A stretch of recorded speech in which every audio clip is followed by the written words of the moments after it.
Die Entführung.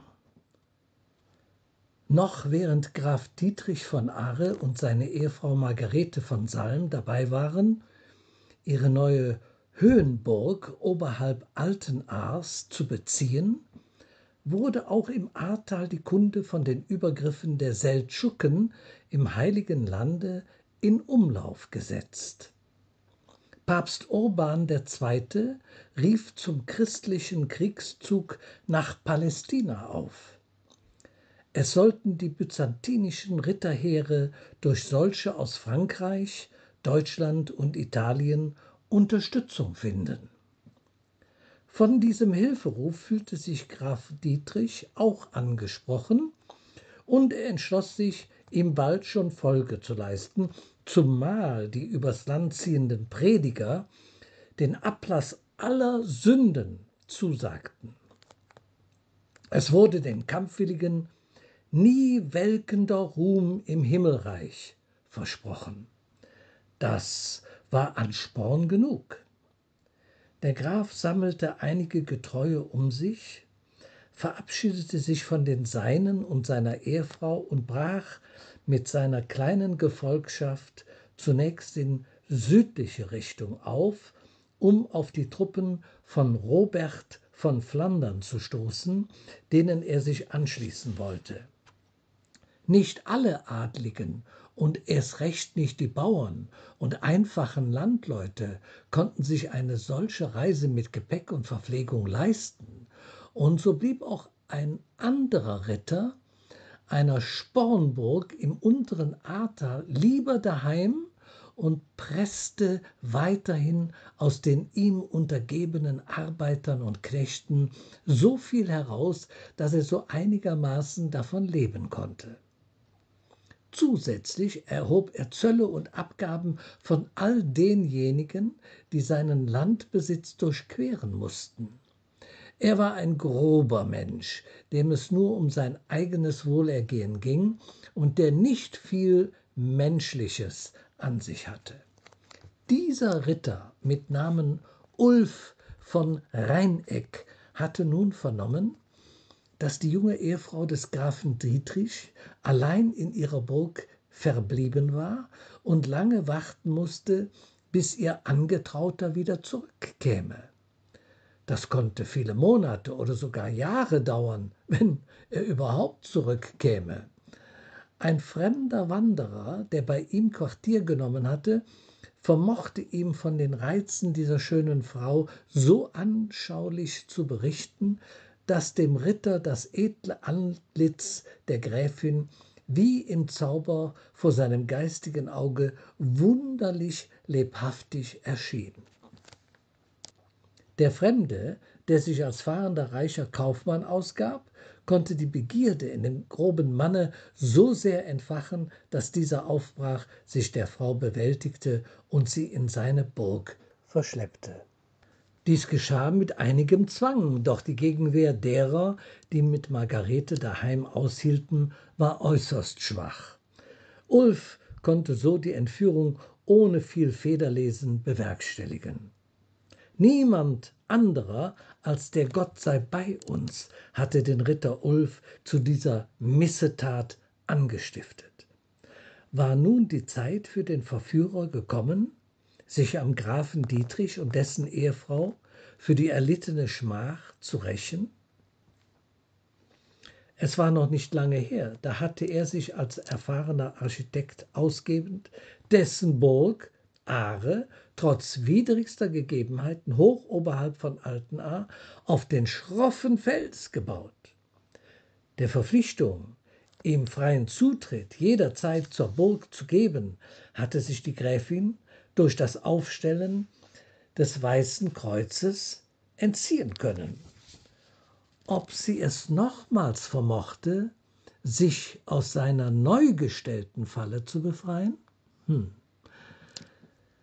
Einer ihrer Diener war dem Grafen Dietrich und dessen Gefolgschaft eilends nachgeritten, um ihm über Margaretens schreckliches Schicksal zu berichten. Schon ohne diese Enthüllung war es dem Grafen schwer gewesen, sich so weit von der geliebten Frau aufzuhalten. Nun aber eilte er zurück in Angst und Schrecken, wie es um Margarete stünde. Sie zu befreien war nun sein ganzes Bestreben. Nichts war ihm zu schwer, nichts ging schnell genug. Er sammelte ein paar Freunde um sich und ritt vor die Burg des Entführers. Doch dieser lachte und verhöhnte vom obersten Fenster aus den vor den steilen Mauern stehenden Grafen. Die Burg war nicht einzunehmen, denn nur ein einziger Weg führte über eine Hängebrücke ins Innere. Von allen anderen Seiten umschloss sie der Fels. Der Entführer stand oben auf seiner Burg und rief höhnend herunter: »Wenn du im Galopp den Felsen zur Burg heraufspringst, so gebe ich dir deine Frau zurück.« Der liebende Graf stand nun verzweifelt da und musste erkennen, dass der glatte Fels keinen Halt für den kühnsten Kletterer und erst recht nicht für ein Pferd bot. Er biss sich auf die Lippen und stieß einen grimmigen Fluch gegen den frechen Räuber aus. Das war wohl das Zeichen für den im Unterholz wartenden Dämon. Es raschelte das Geäst, als er es zur Seite schob und hervortrat. Diesen kannte er doch. Ein Schauer lief Dietrich über den Rücken, und es sträubten sich ihm die Nackenhaare beim Anblick des Verführers. Der aber sagte mit leiser, markiger Stimme: »Du weißt doch, ich kann vieles, auch das schier Unmögliche. Nur verlange ich dafür meinen Lohn.« Bei dem Worte Lohn hob er die Stimme, so daß Dietrich mit einem Male deutlich wurde, wie sehr er in der Falle saß. Dennoch suchte er einen Ausweg, aber welche Wahl hatte er? Er musste wissen, was der Böse vorhatte. »Was willst du mir helfen? Und wie soll das sein mit deinem Lohn?« stieß er deshalb hervor. »Ich helfe dir, den Felsen mit einem Ross zu erklimmen«, sagte der Unheimliche. »Es müsste schon Pegasus selbst sein, um das Unmögliche zu vollbringen, denn das meine hat keine Flügel«, rief Dietrich verächtlich. »Nimm das meine«, entgegnete der mit der roten Hahnenfeder auf dem Hut. »Mit meinem Ross kannst du den Felsen überwinden und den da oben zur Rechenschaft ziehen.« Bei diesen Worten zog der Gott sei bei uns eine Pergamentsrolle hervor und hielt sie den Grafen hin. In einem bereits vorbereiteten Vertrag musste Dietrich sich ihm mit Leib und Seele verschreiben.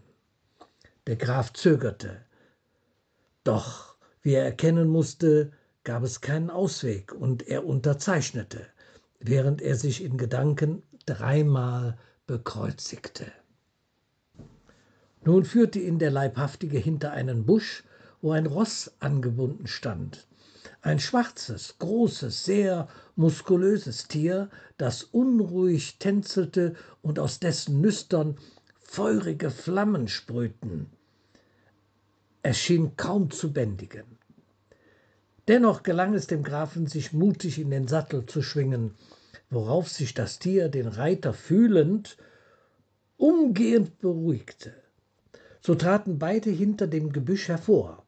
Der Graf rief dem Burgherrn, der oben auf der Burgmauer abwartend stand, zu: »Gib mir dein Ehrenwort, dass du mir meine Frau zurückgeben wirst, wenn ich mit dem Pferd die steile Felswand ersteige und in deinen Hof stehe.« Der oben auf der Zinne lachte laut und höhnisch.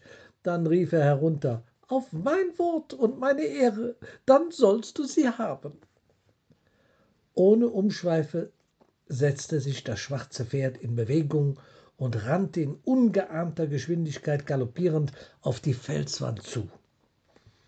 Des Grafen Gefolgsleute und Helfer standen am Fuße der Wand und staunten, wie das Tier mit den Hufen gleichsam einem Stemmhammer tiefe Furchen und Löcher in den Felsen schlug, auf dem es wie auf Stufen den Felsen hinaufraste. Es waren nur ein paar Minuten vergangen, und Dietrich stand im Burghof. Alle, die in den Fenstern der Burg liegend das kühne Schauspiel gesehen und alle, die unten die Hast mit ungläubigen Blicken verfolgt hatten, kreuzten ihre Brust und riefen staunend den Allmächtigen an. Denn jeder ahnte, dass hier etwas Übernatürliches geschehen war, etwas, das nicht mit rechten Dingen zugegangen sein konnte. Da hörte man schon den Grafen rufen: »Komm hervor, dass du meine Klinge kostest! Hier bin ich, dich zu strafen!« Auf diesen Ruf hin erschien Ulf von Rheineck mit seinem Schwert in der Hand. Kaum war Dietrich vom Pferd gesprungen, griff der Räuber ihn schon an. Es entbrannte ein heftiger Zweikampf, den der Graf mit mutigem Einsatz führte. Die blanken Klingen klirrten gewaltig, wenn sie aufeinander trafen, und der Boden erdröhnte unter dem Stampfen der Stiefel, wenn die Kämpfer sich in Stellung brachten. Da! Ein gezielter Hieb des Grafen. Er traf den Entführer mit Macht, so daß er zu Boden stürzte und aus einer tiefen Wunde blutend sein Ende fand. Zwischenzeitlich waren des Grafen Helfer von der Bergseite herangestürmt und hatten die sich kaum wehrenden, in der Zahl weit unterlegenen Burgleute überwältigt. Dietrich wollte sich gerade dem Wunderpferd zuwenden, als dieses sich aufbäumte, gerade so, als scheue es vor dem Grafen. Es rannte auf die Burgmauer zu und überquerte diese in waghalsigem Sprung hinab in die Tiefe. Alle, die das gesehen hatten, erschraken aufs Neue und rieben sich die Augen, so auch der Graf, dem aber etwas viel Wichtigeres auf der Seele brannte. Er eilte zu dem Kerker, in dem der unmenschliche Entführer seine geliebte Gemahlin gefangen hielt. Mit Worten kann das Glück, welches die Liebenden bei ihrem Wiedersehen empfanden, nicht beschrieben werden.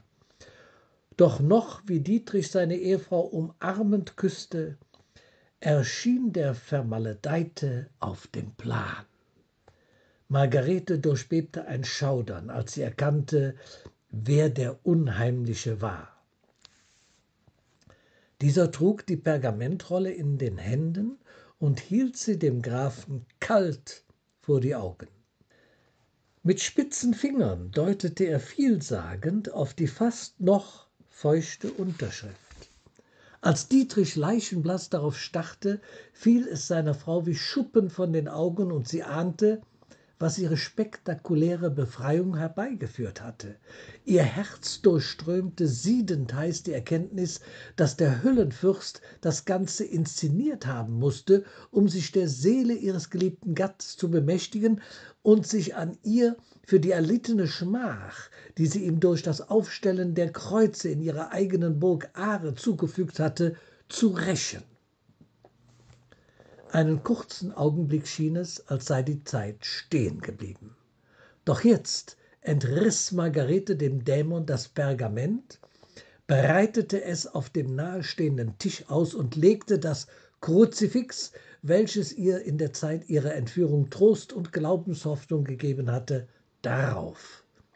Dann rief sie verwegen: »Nimm's, wenn du kannst.« Der Antichrist knirschte mit den Zähnen, fluchte schrecklich und zuckte mit den krallenartigen Händen nach der Pergamentrolle, zog sie aber wie von Geisterhand geschlagen immer wieder zurück.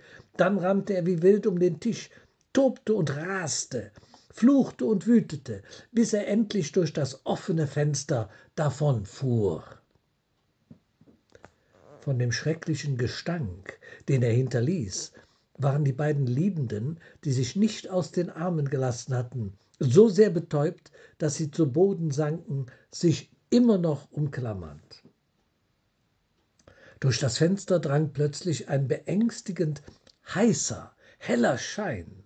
Der Graf erkannte es zuerst. »Die Burg brennt«, rief er aus vollem Halse, die geliebte Frau mit sich fortziehend. Diese erkannte die gefährliche Situation sofort und riss die auf dem Tisch liegende Pergamentrolle und das Kruzifix an sich. Gleich darauf rannten beide aus dem Gebäude, bevor noch das Gebälk in dem Raum herunterbrach. Margarete warf das Pergament in die Flammen, und ein furchtbarer Feuersturm wölbte sich auf und wehte auf sie zu, ergriff sie aber nicht. Wer das Feuer gelegt hatte, das wusste niemand besser als die beiden Glücklichen.